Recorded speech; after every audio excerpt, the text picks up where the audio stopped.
Hi, I'm Ed Amoroso from Tag Cyber, and I'm sitting here with my friend John Bradshaw, who is a senior director at Acalvio. John, how you doing? I'm doing good today, Ed. How are you doing today? Thanks for coming by New York City to visit. Enjoying being here. Yeah, it's great. Now, you've been at this a long time. Longer than I care to admit. How'd you get into cybersecurity? By a fluke, actually. I was doing systems analysis work at my first job at Honeywell Federal back in the late 80s, early 90s.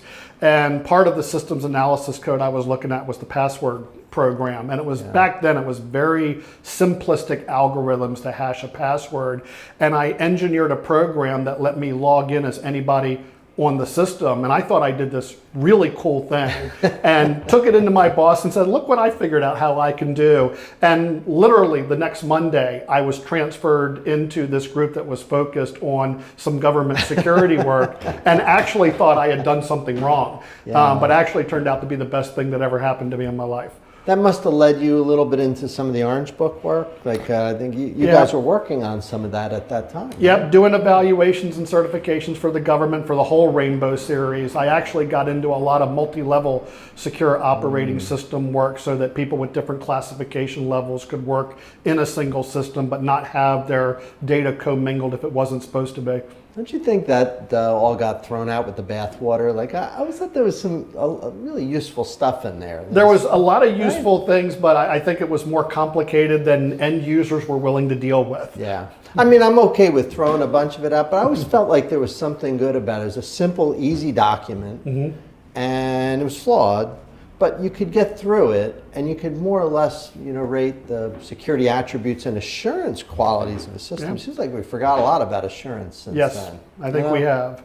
And I also think that there were a lot of network controls around what systems could talk to what at which classification level, which I think would be very helpful with the segmentation that a lot of CISOs are trying to do today in the networks with micro-segmentation and subnetting things off and trying to keep adversaries from being able to easily move between different systems once they've done initial breach. That's a good point. Now, before you came to Acalvio, you worked for a lot of cool companies. Give us some highlights. So some highlights, my first big security company was Internet Security Systems. So back in the early days of intrusion detection, intrusion prevention. I was a real secure user. Yeah, Black Ice, real secure. Then it moved into the Preventia line. And then I did a fairly long stint at ArcSight, got into the SIM space, log management space, really learned a lot about taking different information from things that are going on in a system and putting together a complete picture. And then I think some of the most fun I had was my days at Mandiant with the team there. Some of the best forensic investigators and security-focused staff I've ever met in my life. I learned so much there, even after being in the industry for almost 20 years. And came on board there and almost felt like I was back in kindergarten. I know the feeling. Now, so with Acalvio, how did you come to the company? And tell us a little bit about the company. Well, Acalvio specializes in deception technology, which is I would say, a higher evolution of the old honeypot days. So I kind of equate deception to honeypots like I would with malware analysis. So if you think back in the days, I used to do stuff in IDA Pro to do malware analysis and disassemble code manually. Well, today we don't worry about doing that kind of stuff. We have automated sandbox analysis that does the code analysis for us and will even tell us where things are going on in the program that are malicious. Deception's kind of like a very similar evolutionary step. You want to be able to put false targets or decoys out en masse across the enterprise because simply today you don't know where the initial breach vector is going to be. They could try coming right in the front door at your forward-facing systems that are exposed to the internet. They could spearfish one of your users and gain initial toehold in the end user network, or they can just go into one of your IoT devices that you have controlling your thermostats or your environmental control systems and use that as a pivot point. So you need deception everywhere in the environment to be effective. And the general premise is that if you touch us, you're malicious because you shouldn't even know that we exist. Now, who is this they you refer to? Is it people? Is it automated attacks? Is it a combination? And you can imagine thinking, it's a human being the deception might work, but how would you trick like a synthetic robot or something? Synthetic robots are actually a little easier to trick. Easier. Yeah, they do more proliferation in an environment. They're trying to infect as many systems as possible, and they've got their vector. So a lot of the recent ransomware attacks were using exploits in the SMB share service for Microsoft. So they were probing out into the environment looking for systems that had that service running, and then were exploiting it, loading the payload in and encrypting the drives. So if I've got decoys in that environment and I'm exposing that service, they're going to touch that decoy without any forethought of, oh, this could potentially be something I don't want to touch, and will immediately generate an alert. The human adversary's a little less predictable in that regard, and they adapt and learn today faster than machines are, because we don't yet have Skynet or the Borg that we're fighting against. So when they know deception is out there, and possibly what they're looking at could be a decoy, they may do things differently before they touch the decoy.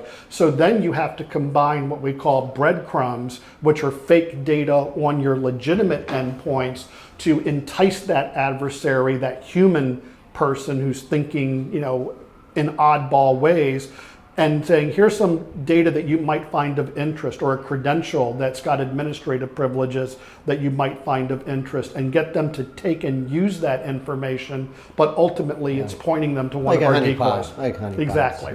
Yeah. Now, what about the legitimate tools, maybe finding the deception? A lot of IT teams are running scanners and network management tools and license, inventory tools, and anything's going out discovering, your infrastructure. Yep. How do you guys hide from that, or do you? Well, we don't necessarily hide from it. We just basically say that this is a known good. So pretty much whitelisting, you do that with a lot of things. Your IDS whitelist against your vulnerability scanners, things like that. You need to do the same thing. Anything that will legitimately broadcast into the network, you would add into the whitelist, and any enterprise deception vendor worth their weight should have whitelisting capability for those kind of tools. That dictates some coordination with the IT team, obviously, right? Yes. Because you don't want the whitelist to be exposed to an adversary. Correct. You want to make sure that's all carefully locked down, I would think. And the deception tool is invariably going to find it out very quickly if you don't whitelist it. I usually, in proof of concepts that I do, within 48 to 72 hours, we figured out every scanner in the environment, whether they told us about it or not, because deception by nature is a very high fidelity alert, which means if you get this alert, you should be paying attention to it. You should be taking some definitive actions because this alert occurred. Not like most security operations centers where they've got a couple $100,000 in displays, but they're all focused on watching CNN, and there's all these pie charts and graphs. I'm like, well, why is all that up there if nobody's doing anything about it? Could it be marketing? Yeah, we're kind of like the NORAD command center. When that missile launch occurs, everybody in the room should have a job to do. Now, we're also low volume. I have to be careful to make fun of socks, because this interview will be playing in my socks, right? Not at all. So if you're watching us, hey, put CNN up and tag cyber. We're totally cool with that. It'd be good to do some work too. So, I'm sorry. No, that's totally cool. But we're also low volume in that we're not like a network intrusion detection system spitting out 50 events per second. Yeah. We're measured in per day or per week a lot of times. Unless you have a spectacularly unique situation. Or you have a scanner that we weren't told about that starts scanning the environment, and then there's this plume of events that we spit out, and the source IP is very easily tagged by the security team as, oh yeah, we forgot to tell you about that. And you go pop the whitelist. Yeah, and then you go pop it in the whitelist. Talk to me about cloud. So as companies start to build hybrid and eventually pure public cloud, certainly smaller companies, almost always cloud. But how do you guys deal with that?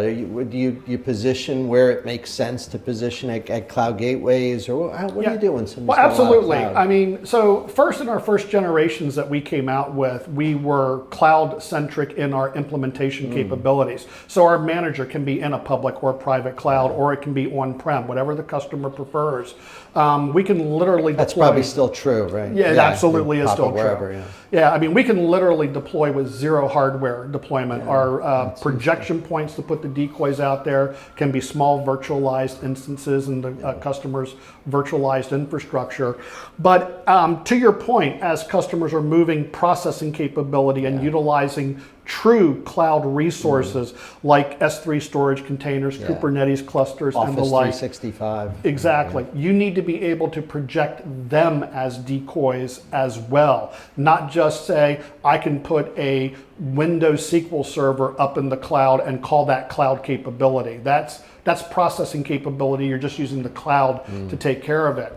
But cloud-based resources, you need to be able to not only project as a decoy, which we are over the course of this summer introducing those capabilities, and I'm hoping at Black Hat to be able to demonstrate some of it, but also be able to put false information in the way of breadcrumbs on the end user's workstations that are pointing to those cloud-based resources as well, without interfering with their legitimate use of the cloud resources they do to get their day-to-day work done.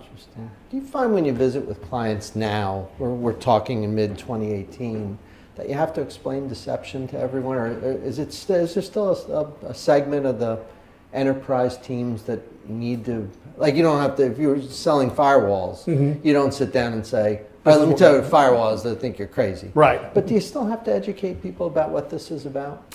I think in a lot of ways, I'd say a year and a half ago, people were calling and going, I've heard about this thing called deception. Can you tell me what it's about? Yeah. No real project budget or anything set for it at that point.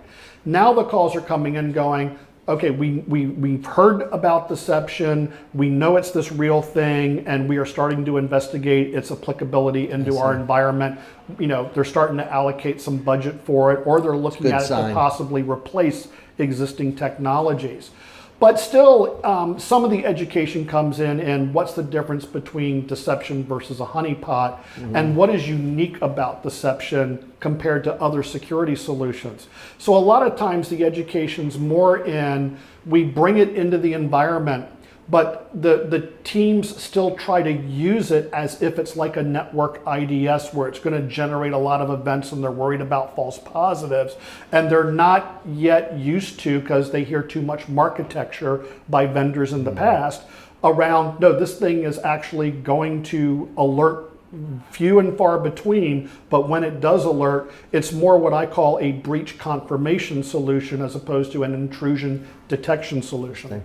You know, I thought it was good when Ron Ross and the guys doing NIST, you know, the 800-53, they included deception. They used some weird terminology, honey clients and things in there that just, it's not what how we would refer to a lot of tech. But I think compliance is going to be an important factor here. It's not really been, but do you see that maybe in the next 5 years to get PCI and HIPAA and so on, you're going to have to demonstrate a really solid architecture that includes some deception. That would seem to make sense to me. I think it makes sense to me too. And what we're seeing already in the compliance area is companies, you know, will do red teaming exercises, or they'll bring in an external vendor to do a penetration exercise. Yeah. And one of the things that they're finding useful is to utilize deception to almost validate the red team exercise or the penetration exercise.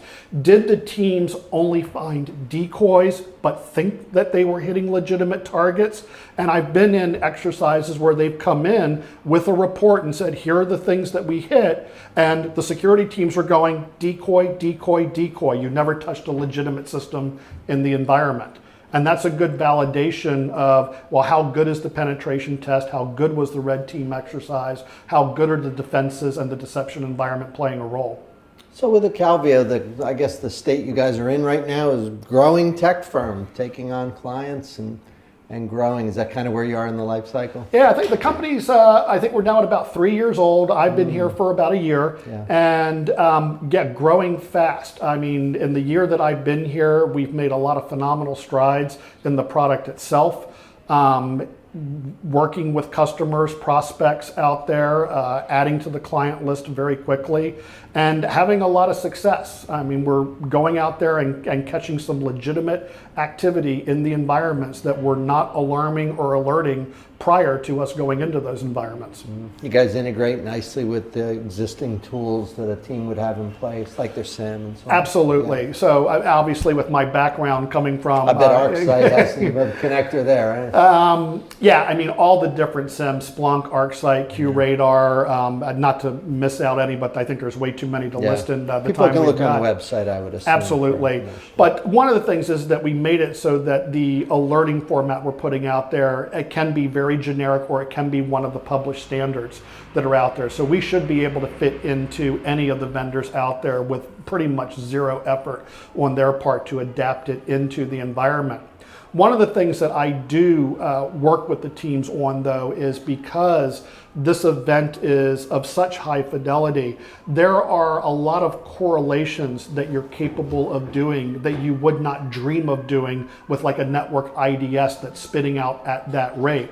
So when I generate an alert, and let's say that an adversary spearfishes you and gets you to click on something you shouldn't have clicked on. Well, now they've got control of your endpoint. And after their initial mission objectives, which would be establish additional beachheads, do some recon, and now laterally move to their mission objective, we want them to be hitting a decoy at one of those stages.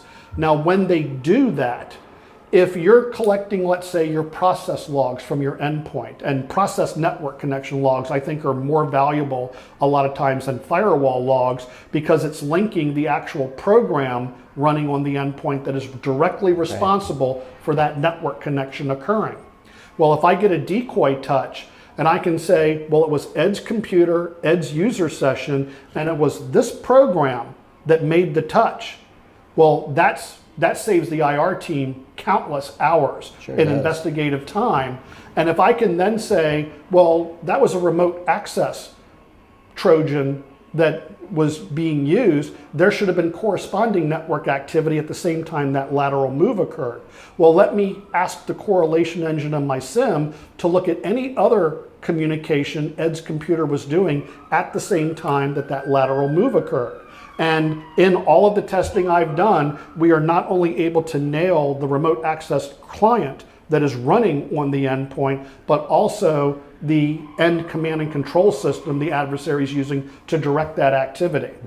John, you make that sound too easy. That sounds pretty straightforward. You know, a lot of things in security are very straightforward. You just have to get everybody to do them, right?